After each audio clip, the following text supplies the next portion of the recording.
¿Qué tal, Roberto? ¿Cómo estás? Muchas gracias por el contacto. Muchas gracias a usted por el contacto.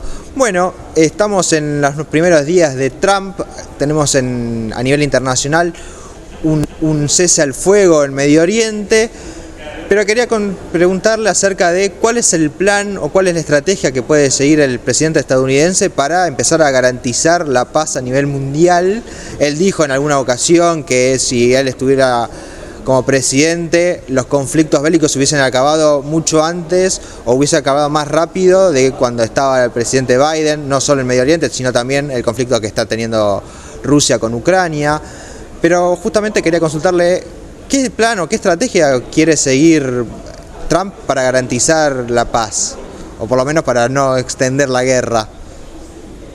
Bien, Roberto, es correcto lo que vos planteás porque el presidente Trump había manifestado exactamente eso. Incluso llegó a decir que si él hubiera estado en la presidencia en vez de Biden, ni siquiera hubiera habido inicio de guerra. Pero bueno, estos son comentarios. Vamos a ver un poquitito los planos.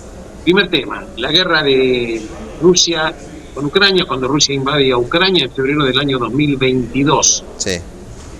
Trump había dicho en su momento que iba a negociar con el presidente Vladimir Putin, el presidente de Rusia, y que se iba a poner de acuerdo de una manera muy, muy rápida.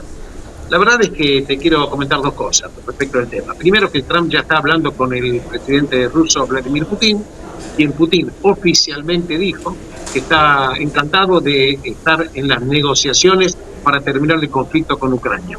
Ahora vamos a ver la letra chica de lo que Putin quiere y lo que creo yo que va a lograr. Claro. En principio dijo que tiene que haber una renuncia permanente de Ucrania e integrar la OTAN, porque Putin quiere estar totalmente seguro que no haya más una amenaza militar eventualmente de Ucrania.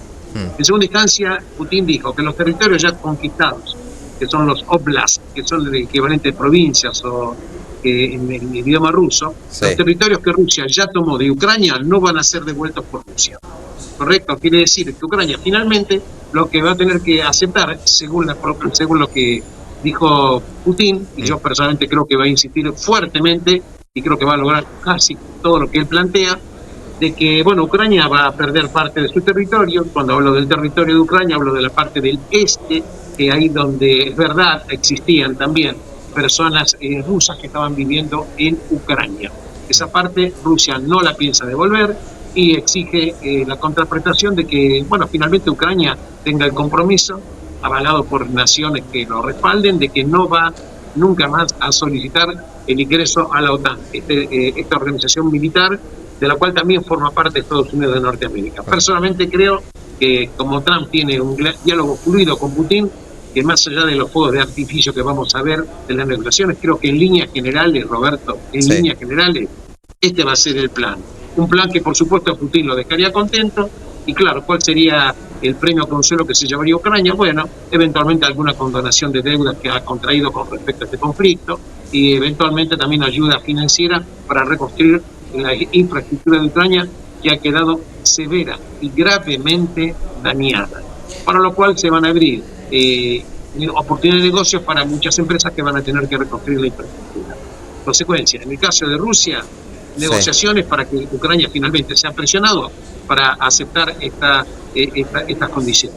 Me imagino que una consulta que te quería hacer rápida, me imagino que los países de Europa, el resto de la Unión Europea, muy de acuerdo no debe estar con esta posición de Putin, con lo cual no sé si tratará de mediar de alguna manera para que esto sea un poco más leve, en el sentido de Ucrania acá, si bien se le puede connotar alguna deuda que tenga, está perdiendo el terreno. Además, estamos viendo que durante años, desde que empezó el conflicto, las naciones europeas advirtieron a Putin acerca de la guerra, que le iban a penar de distintas maneras. De hecho, en algunas veces Putin de hecho le cortó el gas a algunos de los países, que fue un problema a principios del 2023, 2024, con lo cual me imagino que la Unión Europea en ese sentido va a tener algo que decir también. Mirá, la Unión Europea, es correcto en teoría lo que vos decís, Roberto, pero la Unión Europea está debilitada. Sí. Está debilitada porque hay mucha insatisfacción de parte de los mismos europeos que viven ahí, que ven a la Unión Europea simplemente como una central de burocracia que no significa absolutamente nada, para mejorar la vida de los europeos. Sí. En segunda instancia, tenés que tener en cuenta lo siguiente, que el tamaño de la economía norteamericana, que representa más del 25% del PIB mundial, la principal potencia militar, en manos de Trump. Hemos visto, por ejemplo, como Trump dijo que va a amenazar con sanciones, aranceles y demás a los países que no estén de acuerdo ni se alineen con la política geopolítica norteamericana. Sí. Sí, no hay que olvidar lo que pasó el otro día con Colombia, que Petro le amenazó un avión y ya directamente le dijo: te vamos a aumentar 25% los aranceles, y lamentablemente el presidente de Colombia no le queda otra que aceptar las mediaciones. No le quedó otra. Y aparte de otro tema, Roberto, que es el siguiente. Vos sabés que hay una insatisfacción de Trump, que lo dijo y lo manifestó en su momento, incluso cuando era antes de que fuera candidato, diciendo que la verdad que él estaba pensando en retirar los fondos a la OTAN. Sí. No lo va a hacer. ¿Pero por qué? Porque dijo, si finalmente la OTAN tiene que un compromiso de poner el 2% de los PBI de cada país para el gasto militar, y ellos no están cumpliendo con el compromiso de poner el 2% de su PBI, ¿qué quieren? ¿Que Estados Unidos financie básicamente a la OTAN, cuando en realidad estamos hablando de una defensa europea? Dice, señores europeos, si ustedes no ponen plata para defender también los países europeos, ¿por qué tengo yo que poner el dinero? Exactamente. Y atención que en este plano, no es una amenaza menor. Creo yo. Aparte, vos fíjate, Roberto, lo que está pasando, prácticamente desecho el poder en Alemania del canciller Scholz, que va a haber elecciones. Entonces, hablo de Alemania, estoy hablando de un país muy, pero muy importante. Si vos, por ejemplo, agarrás Gran Bretaña, por ejemplo, ya no forma parte de la Unión Europea. Entonces, si vos sacás que la Unión Europea está teniendo sus propias debilidades muy graves, muy grandes, incluso fíjate que hay un reverdecer muy grande de que muchos países europeos, algunos partidos políticos dicen que no quieren continuar más el apoyo financiero de la guerra apoyando a Ucrania. Sí, acá hay que hacer también un paréntesis extra, donde uno de los personajes que está bastante metido en este tema justamente es una de las manos derechas de Trump, que es Elon Musk, que muchas veces ha salido a manifestar su apoyo a distintos partidos políticos, algunas veces bastante de extrema derecha, como es en el caso de Alemania, y que ya recibió incluso denuncias de los partidos políticos de Europa diciendo: hay que tener cuidado con Elon Musk porque se está metiendo en nuestra política. Así fue el caso de España, Noruega, Alemania. Los únicos dos que por ahora más o menos se mantienen contentos por una relación ideológicamente cercana es Italia y Hungría, pero el resto de los países también ya están advirtiendo el interés que tiene Estados Unidos y sobre todo Musk en la política interna de los países.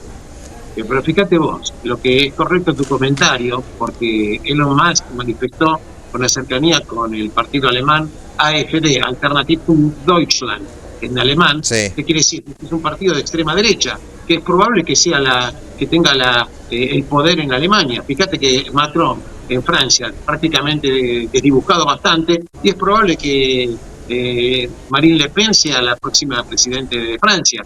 En consecuencia, ¿qué te quiero decir? Que la Unión Europea estamos hablando en teoría de una unión, pero la verdad que está bastante deshilachada, desde lo financiero, y está deshilachada también desde lo militar y desde lo político. Ahora vamos en otro campo. Vamos a Medio Oriente. Medio Oriente. Bueno, en Medio Oriente la situación es totalmente diferente. Hemos visto primero que la fuerza de Trump se manifestó cuando obligó a Hamas, a través, por supuesto, de uno de los padrinos, que es Qatar, porque Qatar en realidad es padrino de Hamas. Qatar fue el gran financiador, no el único, también lo hizo Irán, por supuesto, y también lo hizo Turquía.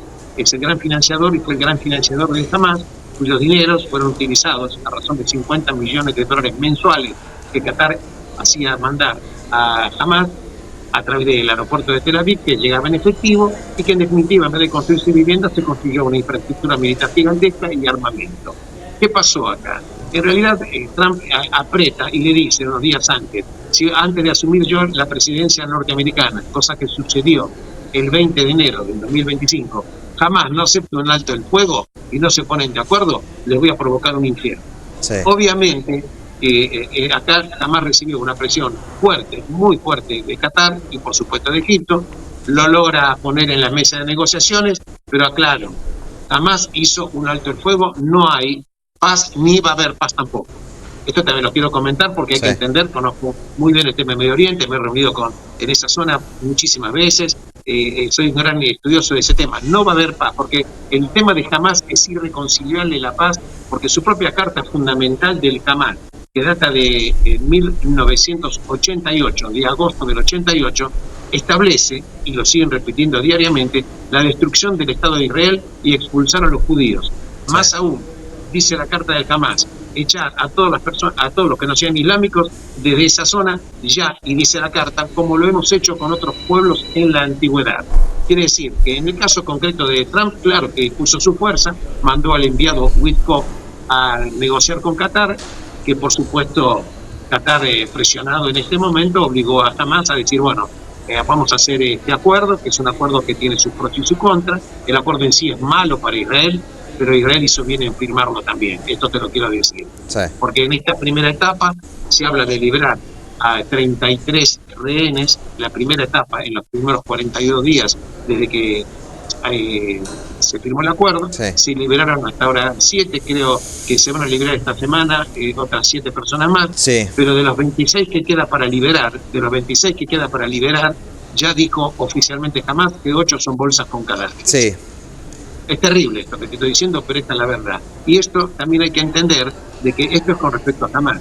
Pero la guerra de Medio Oriente también es cierto que la responsabilidad de la guerra primero es la ideología del odio, pero también la ideología que tiene una financiación. Y la financiación vino de Irán, que también tiene la misma ideología de odio, ¿correcto? Sí. En consecuencia, que acá no se ataca a Irán en el sentido de que una negociación lo deje prácticamente... ¿cómo te puedo decir? Prácticamente debilitado, que de por sí la economía de Irán, si querés en otro momento lo charlamos, está pasando momentos muy, muy críticos y muy severos. Pero lo concreto es que eventualmente, fíjate vos, que también Trump liberó hace 72 horas lo que te denomino las bombas de 2.000 libras. ¿Qué son estas bombas? Son bombas que pesan casi 1 tonelada, 2.000 libras. ¿Por qué? Porque Biden las tenía retenidas para Israel. ¿Por qué? Porque Israel las quería tener porque en el caso de bombardear las instalaciones nucleares subterráneas iraníes, hacía falta estas bombas muy especiales con un poder destructivo muy, muy importante. En consecuencia, Biden no quería entregar a Israel este armamento, Trump ya los liberó y le dijo que le da a Israel todo el armamento.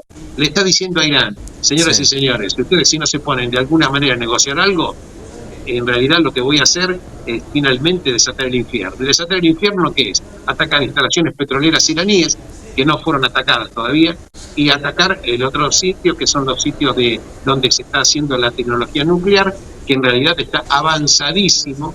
Te voy a dar un dato que salió de Raúl Grossi, que es el director de la Oficina Internacional de Energía Atómica, un argentino, un hombre brillante, y que dijo que para construir un artefacto nuclear hace falta 42 kilos de uranio enriquecido. ¿Cuánto uranio enriquecido tiene Irán? 200 kilos. O sea que ya tiene 5 veces más de uranio enriquecido, al 60%, que ya le permitiría estar en condiciones técnicas de estar prácticamente a mano de este artefacto nuclear. Esto, insisto, lo dijo el director nacional de energía atómica, que es Grossi. En consecuencia, si Irán no va a negociar, no va a haber una paz con Irán, pero si Irán no va a negociar, eventualmente podemos ver una situación muy conflictiva. En este momento también tenemos Irán incluyendo total y decidiendo lo que pasa en el Líbano, porque el Líbano, ¿cuál es el tema? El Líbano es un país que fue capturado por Irán a través de su brazo armado, que es el Hezbollah.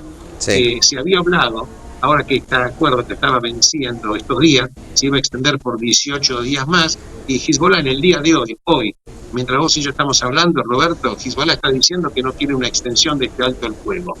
¿Qué quiere decir? Que si la situación se vuelve a encender en el Líbano, olvídate de que exista paz en el Medio Oriente, porque Israel está teniendo ya una zona de amortiguación dentro del Líbano, que si el acuerdo no le da una tranquilidad a Israel de que no vuelvan a mandarse misiles de Hezbollah desde la frontera norte hacia el territorio de Israel, bueno, vamos a ver una situación muy compleja. En definitiva, la cabeza de esta cabeza de la serpiente está básicamente en Irán. Si se logra algún apaciguamiento importante, táctico, porque estratégicamente con Irán, con el régimen de los ayatolás, no va a haber paz, porque la ideología de los ayatolás no es que lo diga yo, hay que entenderlo, hay que leer cómo está estructurado, Y esto bebe en la misma matriz ideológica de este fundamentalismo islamista. En el caso de Hamas, bebe en la ideología de los hermanos musulmanes, que fue fundado en 1928 en Egipto por Hassan al-Banna, que incluso en Egipto estos hermanos musulmanes trataron de derrocar más de una vez a los presidentes legalmente elegidos en Egipto. Esto es lo que estamos teniendo. Entonces, terminar la guerra en Medio Oriente, yo diría, no se va a terminar la guerra. Vamos a ver situaciones tácticas que puede haber una tranquilidad mayor en las fronteras, pero finalmente el gran tema es ver qué pasa con Irán. ¿Y qué va a pasar con Irán? Eventualmente, cómo serían las negociaciones o eventualmente que haya una situación militar que lo deje prácticamente a Irán en una situación de debilidad tal que eventualmente el régimen de los ayatolás prácticamente desaparezca. Recordemos que cuando el régimen de los ayatolás comienza en el año 1979, hasta ese año estaba la dinastía Pahlavi, que en realidad tenía una relación enorme con Estados Unidos y con Occidente, porque recordemos que Irán no estaba en el fundamentalismo teocrático, no estaba en una situación de religiosidad en absoluto. Esto es lo que estamos teniendo. Así que estos son un poco los panoramas. Medio Oriente con una perspectiva totalmente diferente. Creo que en el caso de Rusia más fácilmente alcanzable, porque hay una situación de negociar con dos países, no con movimientos terroristas, y ahí creo que las cartas están más o menos echadas. Y la otra fuente de conflicto, que no es un conflicto militar, es un conflicto geopolítico, es el que Estados Unidos está teniendo con China. Sí. Y ese tema se va a dirimir en situaciones de manejo de negociaciones y temas económicos. No creo que llegue a ningún tipo de situación militar, salvo que el tablero internacional se ponga muy, muy peligroso en el caso de que China decidiera invadir a Taiwán, cosa que no creo que en lo inmediato lo llegue a realizar. Pero bueno, porque China creo que tiene una política muy prudente, muy de largo plazo, muy inteligente. Tiene la democracia de los préstamos, la democracia de la ruta de la seda, la democracia de la infraestructura, con lo cual a los países que necesitan este tipo de ayudas les da la financiación y luego de alguna manera quedan atrapados en esta red de China. Esta es una manera de manejar la política exterior diferente a como estamos viendo lo que sucedió. Estas son un poquitito mis opiniones, Roberto, respecto a los panoramas más complicados desde el punto de vista militar y eventualmente cómo podrían llegar a encarrilarse. Perfecto, Alberto, muchísimas gracias por este contacto y estaremos pendientes de qué es lo que suceda a nivel internacional, teniendo en cuenta, como vos decís, que el panorama, por lo menos en Medio Oriente, sigue de forma crítica, sigue todo pendiente de un hilo, con lo cual habrá que analizar y esperar a ver que suceda lo mejor y que se resuelva de la manera más pacífica posible.